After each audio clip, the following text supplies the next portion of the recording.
ألف لام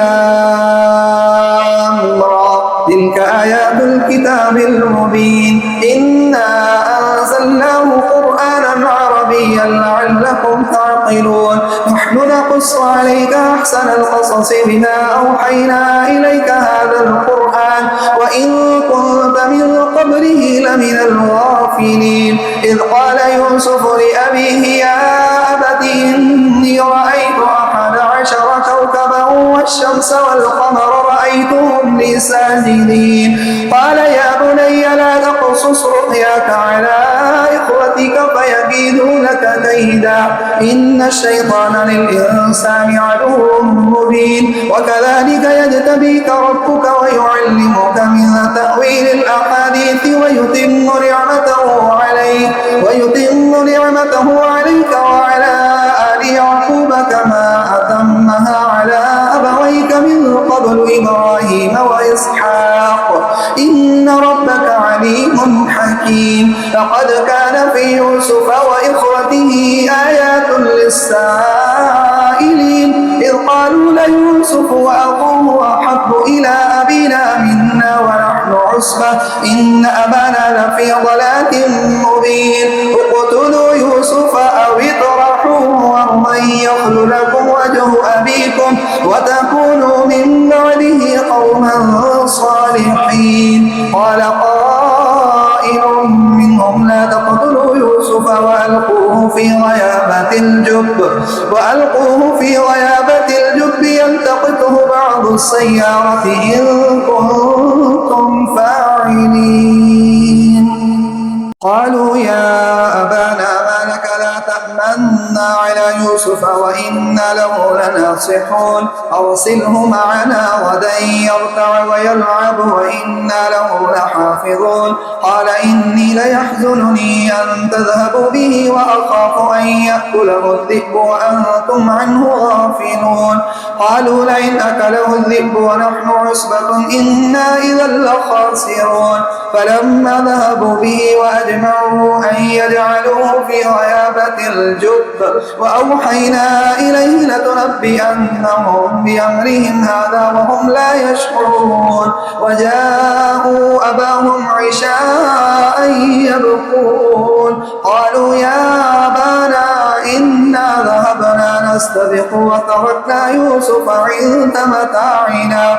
فأكله الذئب وما أنت بمؤمن لنا ولو كنا صادقين وجاءوا على قميصه بدم كذب قال بل سولت لكم أنفسكم أمرا فصبر جميل والله المستعان على ما تصفون وجاءت سيارة فأرسلوا واردهم فأدلى دلوه قال يا بشرى هذا غلام وأسروه بضاعة والله عليم بما يعملون وشروه بثمن بخس دراهم معدودة وكانوا فيه من الزاهدين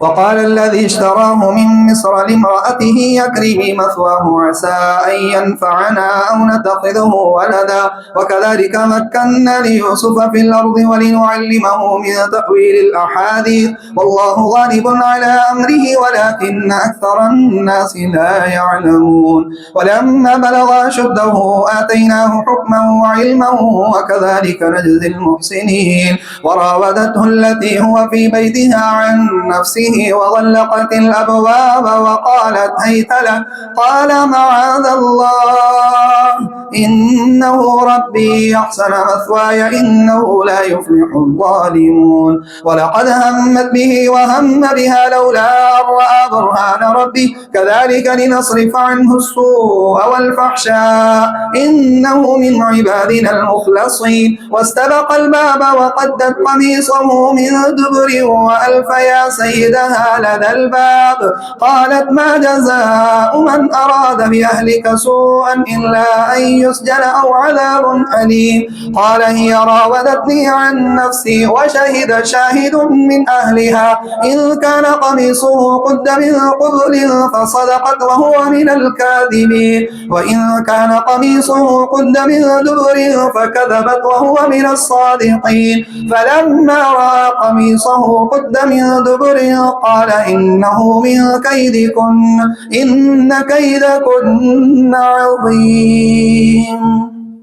فلما رأى قميصه قد من دبر قال إنه من كيدكن إن كيدكن عظيم. يوسف أعرض عن هذا واستغفري لذنبك إنك كنت من الخاطئين. وقال نسوة في المدينة امرأة العزيز تراود فتاها عن نفسه قد شغفها حبا إنا لنراها في ضلال مبين. فلما سمعت بمكرهن أرسلت إليهن وأعتدت لهن متكأ وآتت كل واحدة منهن سكينا وقالت اخرج عليهن. فلما رأينه أكبرنه وقطعن أيديهن وقلن حاش لله ما هذا بشرا إن هذا إلا ملك كريم. قالت فذلكن الذي لمتنني فيه ولقد راودته عن نفسه فاستعصم ولئن لم يفعل ما آمره ليسجنن وليكون من الصاغرين. قال رب السجن أحب إلي مما يدعونني إليه وإلا تصرف عني كيدهن أصب إليهن وأكن من الجاهلين. فاستجاب له ربه فصرف عنه كيدهن إنه هو السميع العليم. ثم بدا لهم من بعد ما رأوا الآيات ليسجننه حتى حين. ودخل معه السجن فتيان قال أحدهما إني أراني أعصر خمرا وقال الآخر إني أراني أحمل فوق رأسي خبزا تأكل الطير منه نبئنا بتأويله إنا نراك من المحسنين. قال لا يأتيكما طعام ترزقانه إلا نبأتكما بتأويله قبل أن يأتيكما ذلكما مما علمني ربي إني تركت ملة قوم لا يؤمنون بالله وهم بالآخرة هم كافرون واتبعت ملة آبائي إبراهيم وإسحاق ويعقوب ما كان لنا أن نشرك بالله من شيء ذلك من فضل الله علينا وعلى الناس ولكن أكثر الناس لا يشكرون. يا صاحبي السجن أأرباب متفرقون خير أم الله الواحد القهار ما تعبدون من دونه إلا أسماء سميتموها أنتم وآباؤكم ما أنزل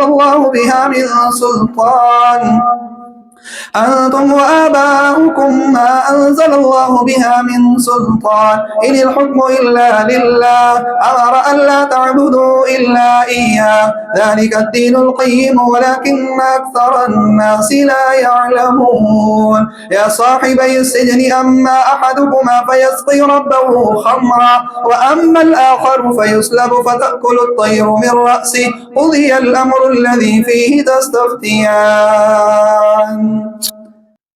وقال للذي ظن أنه ناج منه اذكرني عند ربك فأنساه الشيطان ذكر ربه فلبث في السجن بضع سنين. وقال الملك إني أرى 7 بقرات سمان يأكلهن 7 عجاف و7 سنبلات خضر وأخر يابسات يا أيها الملأ أفتوني في رؤياي إن كنتم للرؤيا تعبرون. قالوا أضغاث أحلام وما نحن بتأويل الأحلام بعالمين.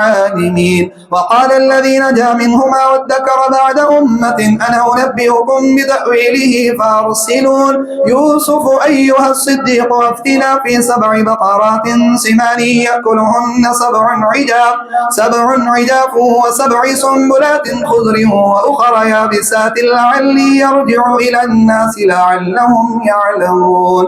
قال تزرعون 7 سنين دأبا فما حصدتم فذروه في سنبله إلا قليلا مما تأكلون ثم يأتي من بعد ذلك عام فيه يغاث الناس وفيه يعصرون. ثم يأتي من بعد ذلك 7 شداد يأكل ما قدمتم لهن إلا قليلا مما تحصنون ثم يأتي من بعد ذلك عام فيه يغاث الناس وفيه يعصرون. وقال الملك ائتوني به يستخلصه لنفسي فلما كلمه قال إنك اليوم لدينا مكين أمين. ثم يأتي من بعد ذلك عام فيه يغاث الناس وفيه يعصرون. وقال الملك ائتوني به فلما جاءه الرسول قال ارجع إلى ربك فاسأله ما بال النسوة اللاتي قطعن أيديهن إن ربي بكيدهن عليم. قال ما خطبكن إذ راوتن يوسف عن نفسه قلن حاش لله ما علمنا عليه من سوء. قالت امرأة العزيز الآن حصحص الحق أنا راودته عن نفسه وإنه لمن الصادقين ذلك ليعلم أني لم أخنه بالغيب وأن الله لا يهدي كيد الخائنين. وما أبرئ نفسي إن النفس لأمارة بالسوء إلا ما رحم ربي إن ربي غفور رحيم. وقال الملك ائتوني به أستخلصه لنفسي فلما كلمه قال إنك اليوم لدينا مكين أمين. قال اجعلني على خزائن الأرض إني حفيظ عليم. وكذلك مكنا ليوسف في الأرض يتبوأ منها حيث يشاء نصيب برحمتنا من نشاء ولا نضيع أجر المحسنين ولأجر الآخرة خير للذين آمنوا وكانوا يتقون. وجاء إخوة يوسف فدخلوا عليه فعرفهم وهم له منكرون. فلما جهزهم بجهازهم قال ائتوني بأخ لكم من أبيكم ألا ترون أني أوفي الكيل وأنا خير المنزلين. فإن لم تأتوني به فلا كيل لكم عندي ولا تقربون. قالوا سنراود عنه أباه وإنا لفاعلون. وقال لفتيانه اجعلوا بضاعتهم في رحالهم لعلهم يعرفونها إذا انقلبوا إلى أهلهم لعلهم يرجعون. فلما رجعوا إلى أبيهم قالوا يا أبانا منع منا الكيل فارسل معنا أخانا نكتل وإنا له لحافظون. قال هل آمنكم عليه إلا كما أمنتكم على أخيه من قبل فالله خير حافظا وهو أرحم الراحمين. ولما فتحوا متاعهم وجدوا بضاعتهم ردت إليهم قالوا يا أبانا ما نبغي هذه بضاعتنا ردت إلينا ونمير أهلنا ونحفظ أخانا ونزداد كيل بعير ذلك كيل يسير. قال لن أرسله معكم حتى تؤتون موثقا من الله لتأتونني به إلا أن يحاط بكم. فلما أتوه موثقهم قال الله على ما نقول وكيل. وقال يا بني لا تدخلوا من باب واحد وادخلوا من أبواب متفرقة وما أغني عنكم من الله من شيء إن الحكم إلا لله عليه توكلت عليه فليتوكل المتوكلون. ولما دخلوا من حيث أمرهم أبوهم ما كان يغني عنهم من الله من شيء إلا حاجة في نفس يعقوب قضاها وإنه لذو علم لما علمناه ولكن أكثر الناس لا يعلمون. ولما دخلوا على يوسف آوى إليه أخاه قال إني أنا أخوك فلا تبتئس بما كانوا يعملون. فلما جهزهم بجهازهم جعل السقاية في رحل أخيه ثم أذن مؤذن أيتها العير إنكم لسارقون. قالوا وأقبلوا عليهم ماذا تفقدون. قالوا نفقد صواع الملك ولمن جاء به حمل بعير وأنا به زعيم. قالوا نفقد صواع الملك ولمن جاء به حمل بعير وأنا به زعيم. قالوا تالله لقد علمتم ما جئنا لنفسد في الأرض وما كنا سارقين. قالوا فما جزاؤه إن كنتم كاذبين. قالوا جزاؤه من وجد في رحله فهو جزاؤه كذلك نجزي الظالمين. فبدأ بأوعيتهم قبل وعاء أخيه ثم استخرجها من وعاء أخيه كذلك كدنا ليوسف ما كان ليأخذ أخاه في دين الملك إلا أن يشاء الله نرفع درجات من نشاء وفوق كل ذي علم عليم قالوا إن يسرق فقد سرق أخ له من قبل فأسرها يوسف في نفسه ولم يبدها لهم قال أنتم شر مكانا والله أعلم بما تصفون قالوا يا أيها العزيز إن له أبا شيخا كبيرا فخذ أحدنا مكانه إنا نراك من المحسنين قال معاذ الله أن نأخذ إلا من وجدنا متاعنا عنده إنا إذا لظالمون فلما استيئسوا منه خلصوا نجيا قال كبيرهم ألم تعلموا أن أباكم قد أخذ عليكم موثقا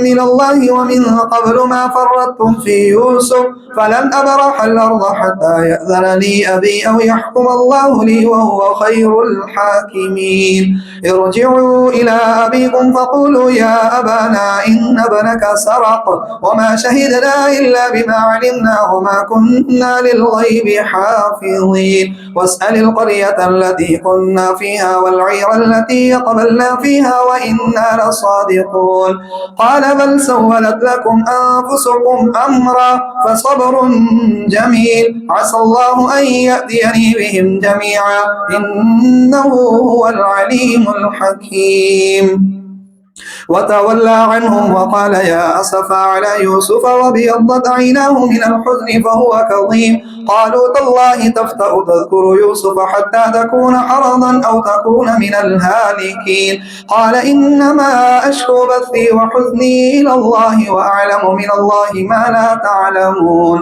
قالوا يا أبانا استغفر لنا ذنوبنا إنا كنا خاطئين قال سوف أستغفر لكم ربي إنه هو الغفور الرحيم وتولى عنهم وقال يا أسفا على يوسف وابيضت عيناه من الحزن فهو كظيم قالوا تالله تفتأ تذكر يوسف حتى تكون حرضا أو تكون من الهالكين قال إنما أشكو بثي وحزني إلى الله وأعلم من الله ما لا تعلمون يا بني اذهبوا فتحسسوا من يوسف وأخيه ولا تيأسوا من روح الله إنه لا ييأس من روح الله إلا القوم الكافرون فلما دخلوا عليه قالوا يا أيها العزيز مسنا وأهلنا الضر وجئنا ببضاعة مزجاة فأوف لنا الكيل وتصدق علينا إن الله يجزي المتصدقين قال هل علمتم ما فعلتم بيوسف وأخيه إذ أنتم جاهلون قالوا أئنك لأنت يوسف قال أنا يوسف وهذا أخي قد من الله علينا إنه من يتق ويصبر فإن الله لا يضيع أجر المحسنين قالوا تالله لقد آثرك الله علينا وإن كنا لخاطئين قال لا تثريب عليكم اليوم يغفر الله لكم وهو أرحم الراحمين اذهبوا بقميصي هذا فألقوه على وجه أبي يأت بصيرا وأتوني بأهلكم أجمعين ولما فصلت العير قال أبوهم إني لأجد ريح يوسف لولا أن تفندون قالوا تالله إنك لفي ضلالك القديم فلما جاء البشير ألقاه على وجهه فارتد بصيرا قال ألم أقل لكم إني أعلم من الله ما لا تعلمون قالوا يا أبانا استغفر لنا ذنوبنا إنا كنا خاطئين قال سوف أستغفر لكم ربي إنه هو الغفور الرحيم فلما دخلوا على يوسف آوى إليه أبويه وقال ادخلوا مصر إن شاء الله آمنين إن شاء الله آمنين. ورفع أبويه على العرش وخروا له سجدا وقال يا أبت هذا تأويل رؤياي من قبل قد جعلها ربي حقا وقد أحسن بي إذ أخرجني من السجن وجاء بكم من البدو من بعد أن نزغ الشيطان بيني وبين إخوتي إن ربي لطيف لما يشاء إنه هو العليم الحكيم.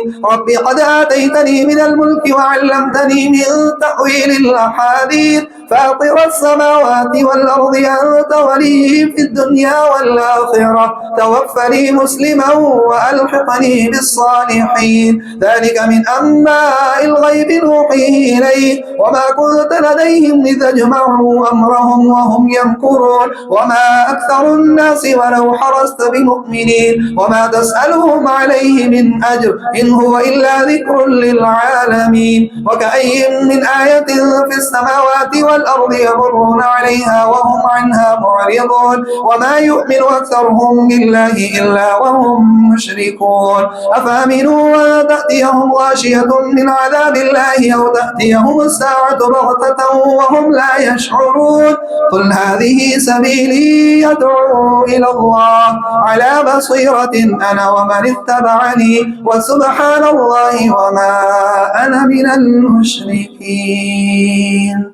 وما أرسلنا من قبلك إلا رجالا نوحي إليهم من أهل القرى أفلم يسيروا في الأرض فينظروا كيف كان عاقبة الذين من قبلهم ولدار الآخرة خير للذين اتقوا أفلا تعقلون. حتى إذا استيأس الرسل وظنوا أنهم قد كذبوا جاءهم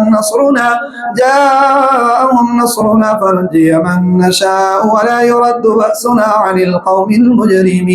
لقد كان في قصصهم عبرة لأولي الألباب ما كان حديثا يفترى ولكن تصديق الذي بين يديه وتفصيل كل شيء وهدى ورحمة لقوم يؤمنون.